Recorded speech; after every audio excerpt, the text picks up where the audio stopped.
ऋषियन आश्रम चित्रकूट से इलाहाबाद जाते समय मऊ तहसील से उत्तर दिशा में 14 किलोमीटर दूर है। इसे 84,000 देवताओं की साधना स्थली माना जाता है। चित्रकूट के पास एक गांव बरहा कोटरा है, जहां पर प्रख्यात शिव मंदिर के ध्वंसावशेष यहां पर बिखरे पड़े दिखाई देते हैं। पुरातत्व विशेषज्ञ बाणासुर के दुर्ग के पास बने बांध के ध्वंसावशेषों को सिंधु काल की सभ्यता के समकालीन बताते हैं। आश्रम की पहाड़ी पर आदिकाल के मानव निर्मित शैल चित्रों के साथ ही बौद्ध मूर्तियों के भग्नावशेष भी देखने योग्य है। इस पौराणिक स्थल में आज भी 2 प्राकृतिक गुफाएं हैं। एक गुफा में 5 अद्वितीय शिवलिंग विराजमान है। इस गुफा में शिवलिंग को स्पर्श करती अविरल जलधारा बहती रहती है, जबकि दूसरी गुफा को बंद कर दिया गया है।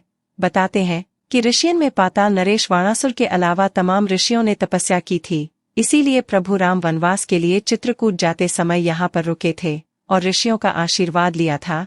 ऋषियन में आज भी पुराने गौरव को दोहराते 7 मंदिरों के अवशेष हैं। यहाँ शिव मंदिर, गणेश मंदिर, दुर्गा मंदिर, सूर्य मंदिर आदि हैं। यह मंदिर में 7 घोड़ों का रथ भी बना है। गुफा के बाहर यक्षिणी की मूर्तियां बनी हुई है। मिश्रांचल खबरें देखता हूँ चित्रकूट से। यहाँ पर मैं आया हूँ, ऋषियन स्थान है, यही मार्ग जाता है ऋषियन स्थान के लिए। यहाँ पर कहते हैं रहा बाबा आए थे, बहुत से ऋषि मुनियों ने यहाँ तपस्या की है। और इधर ये प्रयागराज है, स्वर्गवेरपुर है, जहाँ से भगवान राम चल करके इसी बिल्वचर के पास से मऊ हो करके, ये मऊ का रास्ता है 12 किलोमीटर इधर से, और 2 किलोमीटर हमें अभी जाना जंगल के सामने। ये ऋषियन का स्थान है, जिसमें कि हमें 2 किलोमीटर अभी इसमें हमें अंदर जाना है और देख इसका हम चल करके क्या क्या यहाँ महत्व है हम मुआयना करते हैं। ये हम ऋषियन स्थान बरहा कोटरा आ चुके हैं और यह अभी नए ट्रस्ट का निर्माण भी यहाँ हुआ है। और यहाँ के लिए अभी हाल ही 2-3 साल में रास्ता भी बना दिया गया है। यहाँ के विधायक जी, सांसद जी जो भी बनवाए हों, और यहाँ का ट्रस्ट भी है। और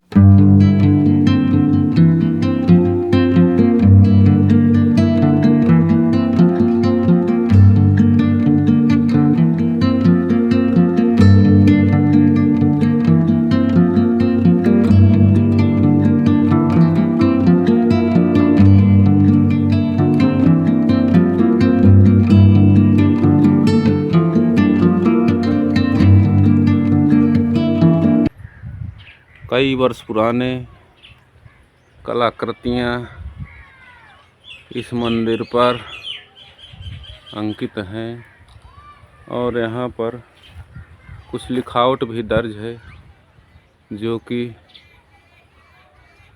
रामायण काल के समय के बाद ही की पता चलता है। बहुत से वंशज यहाँ भारत में सनातन धर्म के लिए मंदिर बनवाया और मुग़ल शासकों ने सनातन धर्म को मिटाने के लिए मंदिरों को तोड़वाया। ये मंदिर भी ग्राम पंचायत बरहा कोटरा के पास, ग्राम पंचायत के पास बहुत पुराना मंदिर राम जी के युग के बाद के वंशजों ने बनवाया है, जो कि बहुत ही भव्य और दिव्य था। मुग़ल शासकों ने इनको तोड़ फोड़ किया। पुरातत्व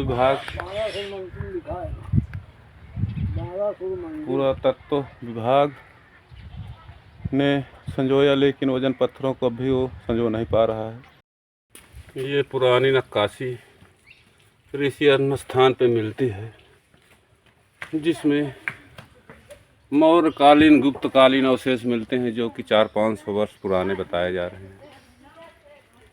उन्होंने मंदिरों को बनवाया था, बहुत अच्छे ढंग से बनवाया था, लेकिन इसके बाद जब मुग़ल शासक आए तो जितने भी भारत में मंदिर थे उनको तोड़ना शुरू कर दिया।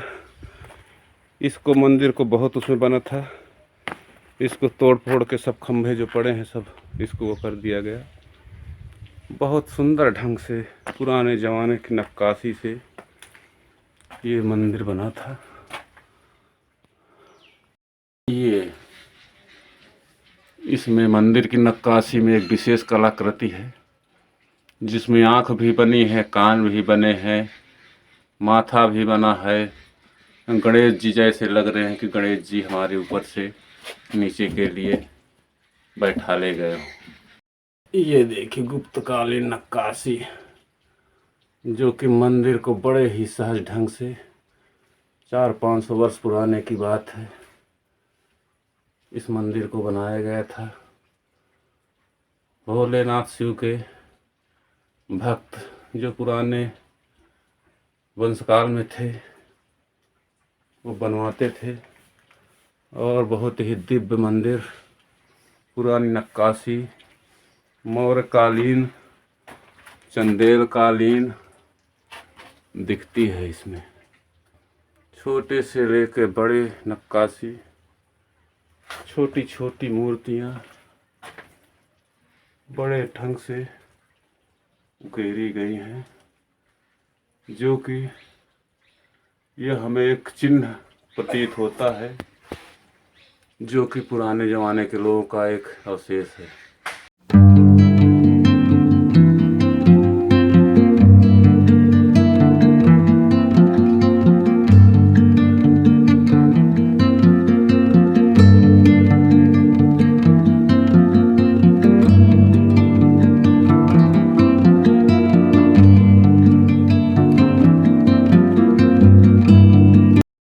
बहुत ही दिव्य स्थान है। पानी हर जगह कल कल कल कर के बहता है, और एक एक से यहाँ गुप्त गुफाएं थी जहाँ पर ऋषि मुनि अलग अलग बैठकर अपनी तपस्या करते थे स्थान बना करके।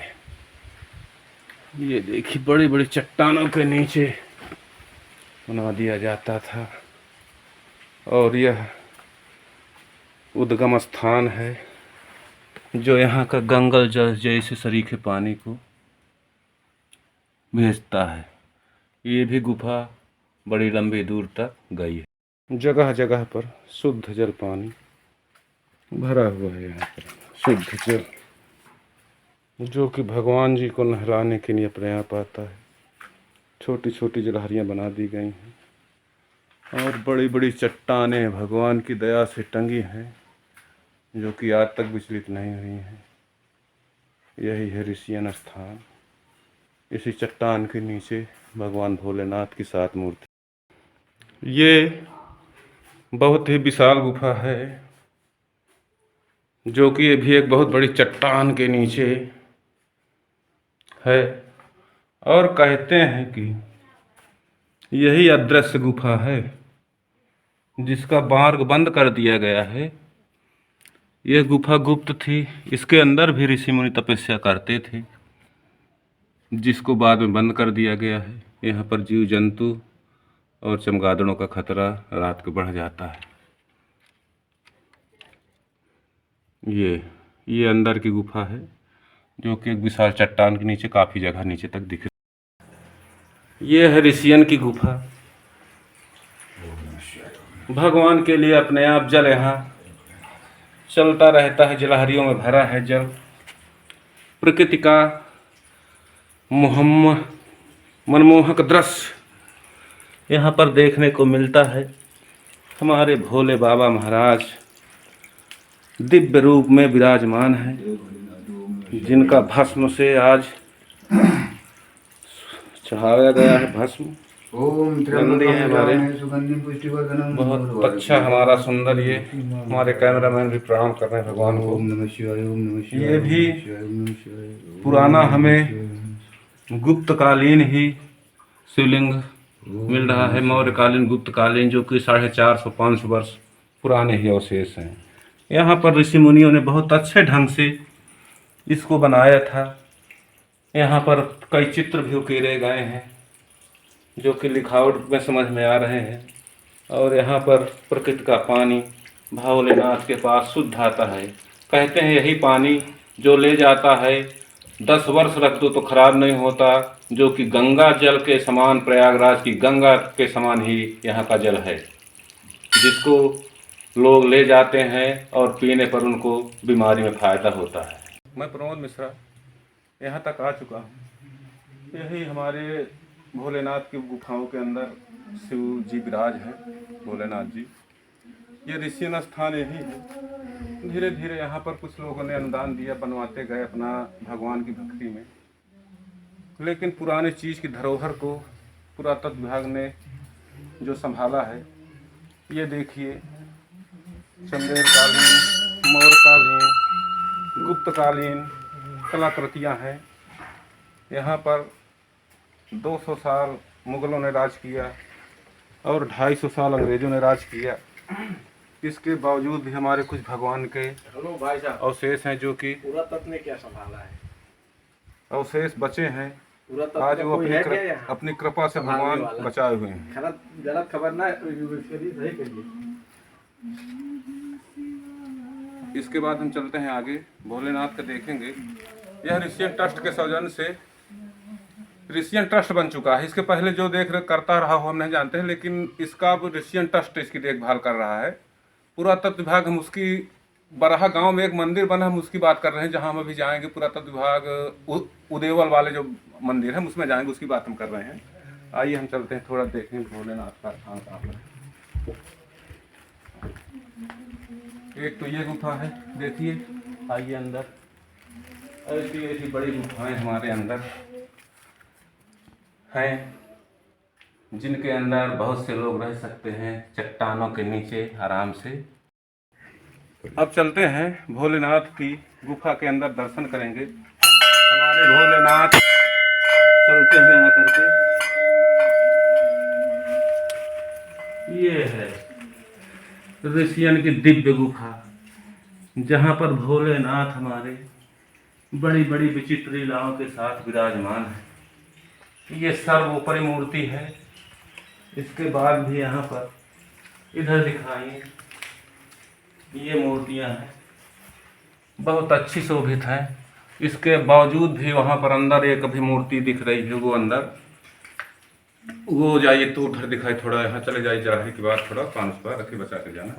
वो इसके बाद वहाँ प्रकाश उसकी भी ले लीजिए। वो बड़ी लिंग है, जो कि यहाँ पर पुराने 200-400 वर्ष पहले ऋषि मुनियों ने यहाँ पर तपस्या करते थे, और भगवान राम भी यहाँ पर आकर के चित्रकूट गए थे। कहते हैं यहाँ पर ऋषि मुनि रहा करते थे। एक समय देवराहा बाबा यहाँ बरहा कुटरा ऋषि आश्रम इसलिए आए थे कि एक बाबा जी शेर बन जाते थे, और वो शेर बन गए, फिर वो अपना पुराना रूप में ना आ सके। इसलिए ऋषि मुनियों ने हमारे देवराहा बाबा को प्रयागराज से बुलाया, और यहाँ आकर के देवराहा बाबा जब उस शेर से मिले, मुलाकात की, तो ऋषि के रूप में बदल गए। इसके अलावा यहाँ पर कई किरवंतियाँ हैं। बाणासुर की माँ बराहा देवी नाम था उनका। कहते हैं वो भी बड़ी भक्त थी, शिव के दर्शन के लिए कैलाश जाया करती थी। तब बाणासुर ने तपस्या करके यहाँ पर शिवलिंग का निर्माण किया और उनको यहाँ पर अवतरित किया। आंचलिक खबर से प्रमोद मिश्रा। मैं आंचलिक खबरें प्रमोद मिश्रा आज ऋषियन आश्रम आया हूँ। यह ऋषियन ट्रस्ट के हमारे पुजारी जी हैं, नरेश त्रिपाठी जी हैं, जो कि यहाँ 2011 से बता रहे हम सेवा कर रहे हैं। थोड़ा इनसे हम जानकारी लेंगे कि यहाँ का जल की क्या महत्व है। गंगा जल और यहाँ के जल की महत्व हमको एक में समझ में आ रही है कि यहाँ का जल भी 10,000 वर्ष रख दो तो कहते हैं खराब नहीं होता है। इस बात में हमें बताएं क्या फ़ायदा करता है। सबसे पहले आपको बहुत बहुत धन्यवाद, जो मऊ से चल करके आप हमारे ऋषियन स्थान पधारे, और बाबा भोलेनाथ की इस नगरी का जो इतिहास है वो कई कालखंड से गुजरता हुआ वर्तमान में जो यहाँ की प्राकृतिक अद्भुत रमणीय शोभा है, उस बीच में गर्भगृह में विराजे बाबा भोलेनाथ, जहाँ पर जल आ रहा है, जिसकी बात आपने किया कि उसकी क्या महत्व है। माँ गंगा बाबा विश्वनाथ के जटाओं में वास करती हैं, और ऋषियन स्थान में वो बात चरितार्थ होती दिख रही है कि जहाँ शिवलिंग विराजा है वहीं ऊपर से उसी के बगल से जलधारा आ रही है, और उसी से बाबा भोलेनाथ का अभिषेक होता है। होता है। ये प्रभु की बहुत अपार माया है और एकांत शांत ऐसी दशा में इस जागृत स्थल ऋषियन स्थान में भगवान शिव अपनी अनुकंपा से जिसके ऊपर कृपा करते हैं वही यहाँ आता है। तो बुलाते हैं, हाँ, सबसे बुलाते पहले हैं। तो ये है कि आपके ऊपर भगवान शिव की कृपा हुई और आप यहाँ आए, इसके लिए मैं आपको धन्यवाद देता हूँ। दूसरी चीज, ये जो जल के विषय में बताया मैंने कि माँ गंगा है, ये जल सामान्य जल नहीं है। जैसे किसी भी बीमारी से ग्रसित कोई व्यक्ति हो, यदि अगर इस जल का सेवन प्रसाद रूप में करे तो उसे औषधि लेता रहे अपना और उसका दुगना लाभ प्राप्त होगा हमारे और जल्दी स्वस्थ होगा। क्योंकि गैस की बीमारी के कई लोग अपने से बता के भाई हम तो है ही है, इसका अनुभव करते हैं, सेवन करते हैं। बाकी लोगों ने जो बताया नहीं, जल के बारे में हम भी सुने थे, कई बार आए। जल का सेवन करने से हमारी गैस ठीक हो गई। कई लोगों को उनके मानसिक जैसे बीमारी होती है, लोगों को यहाँ इस जल से स्नान करते हैं तो पूरा शरीर उनका इसमें जड़ी बूटी है, एक तरोताजा महसूस करता है। कोलेस्ट्रॉल तक कम होता है, बीपी भी कम होता है। इसमें कहते हैं कोलेस्ट्रॉल कम हो जाएगा इसके पीने से। इतना शंकर जी जिस जड़ी बूटी से नहाते हैं, शंकर जी भी जड़ी बूटी के प्रेमी है। बिल्कुल। और जड़ी बूटी के प्रेमी शंकर जी के पास जो उनका जल ले जाता है उसको फायदा होता है। तुम औढ़र दानी आरती हरहु दीन जन जानी। प्रभु भगवान आशुतोष हैं, मृत्युंजय भगवान हैं और हम सब दीन जन हैं। उनसे याचना करते हैं कि हे प्रभु, अपना भक्त जान के, दुखी जन जान के, दीन जान के हमारी सबकी भी पीड़ा को हरो। और हरते हैं, हर इसीलिए इनको हर हर महादेव। कोई भी भक्त जाता है तो जयकारा लगाता है, वो हर हैं। क्या हरते हैं? काल को हरते हैं, कष्ट को हरते हैं, दुख को हरते हैं, दारिद्र को हरते हैं, भय को हरते हैं, संसार की पीड़ा का निवारण करते हैं। इसीलिए हर सोना बना देते हैं, हर कहलाते हैं। तो हमारे बाबा विश्वनाथ हैं।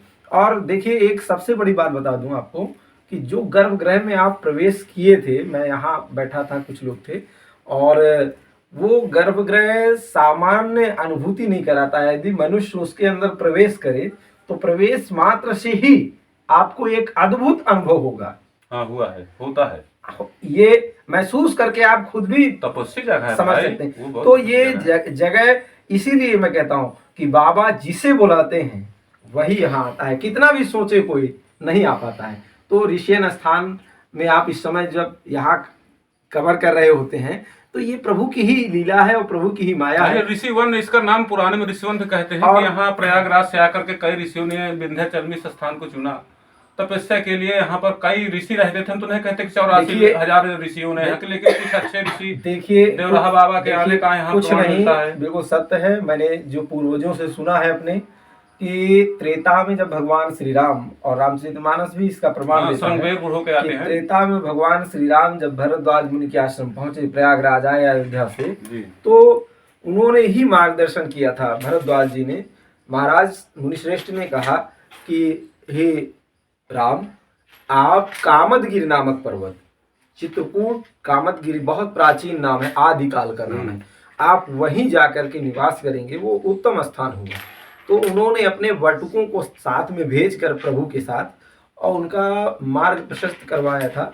और यमुना किनारे जब इधर जो है उनको विंध्य क्षेत्र दिखा प्रभु को, चित्रकूट की सीमा जान पड़ी। नहीं, झरना भी जब भगवान अच्छा झरने बहते थे तब वो आ जाते थे। हाँ, तो वहीं से बटुकों को वापस कर दिया प्रभु ने और यमुना पार आकर के, और जब यहाँ चित्रकूट की सीमा पर आए तो फिर जो है ऋषियन पहला पड़ाव पड़ा। तो ऋषियन उनका पहला पड़ाव है। अब फिर उसके बाद जो ऋषि मुनियों की बात है, तो देखिए यहाँ भगवान का जो ये आना हुआ है जंगल में, ये इस उद्देश्य से हुआ था कि ऋषि मुनियों की तपस्या में, धर्म के कार्य में, अच्छे लोगों को, मनुष्यों को उत्पीड़न इतना प्रारंभ हो गया था, निशाचरों का भय इतना, आतंक इतना बढ़ चुका था कि उस आतंक को प्रभु समाप्त करने के लिए नर रूप में अयोध्या में अपना अवतार लिया।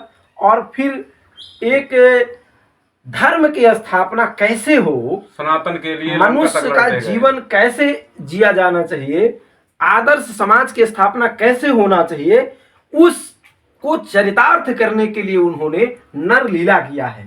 प्रभु तो सब जानते थे, क्षण मात्र में रावण को भी मार सकते थे, सब कुछ कर सकते थे, लेकिन नहीं, उन्होंने एक सुंदर समाज की, आदर्श समाज की, सभ्य समाज की रचना कैसे हो, कैसे समाज चले आगे, राम राज्य कैसे में तो समाज था। बढ़े आगे, और राम राज्य की जो कल्पना हम करते हैं उसे उन्होंने चरितार्थ किया है। और उसी की सीख लेकर के यदि मनुष्य, ये प्राणी अगर जीवन जिए तो उसके जीवन के सारे संकट एक तरफ बने रहेंगे और मनुष्य स्वतंत्र रूप से अपनी जिंदगी को जी सकता है। कितनी भी कठिनाई में हो आप, लेकिन राम नाम का आप आधार ले लीजिए तो बड़ा सा बड़ा संकट आपसे दूर चला जाएगा। राम ही हर नाम की औषधि।